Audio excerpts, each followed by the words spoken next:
Splicing the comma. Unraveling comma splices. Hello, language learners. Today, we're going to tackle a common issue that can often confuse even the most experienced writers: comma splices.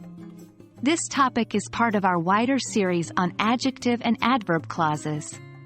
So let's dive right in and learn how to spot and correct these little language gremlins.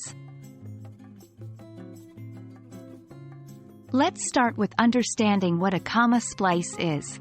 A comma splice occurs when two independent clauses are joined only by a comma.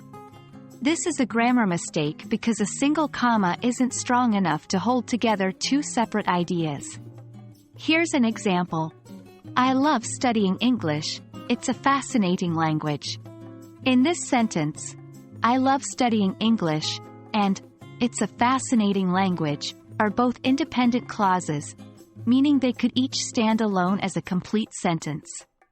They're incorrectly joined with just a comma, creating a comma splice. Identifying comma splices in your writing can be tricky, but once you know what you're looking for, they become easier to spot. Remember, you're looking for two independent clauses that are joined only by a comma. An independent clause is a group of words that can stand on its own as a sentence. It has a subject and a predicate and makes sense on its own. If you see two of these glued together with just a comma, you've got a comma splice. So now that we've identified a comma splice, how do we fix it? Well, there are several methods to correct a comma splice. 1. Use a period to separate the two independent clauses into two sentences. Example: I love studying English. It's a fascinating language. 2. Use a coordinating conjunction for, and, nor, but, or, yet, so, after the comma. Example: I love studying English, for it's a fascinating language. 3. Use a semicolon to separate the two independent clauses.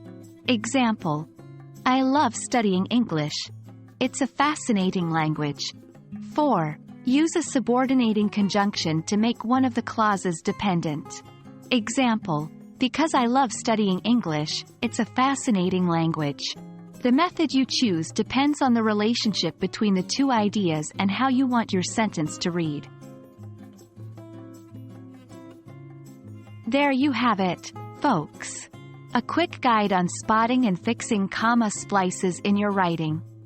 Remember, understanding and fixing these errors are crucial to making your writing clear and effective. So, keep practicing and soon, you'll be mastering the art of clause combination. Thanks for joining us today, and as always, keep up your passion for learning. Happy writing!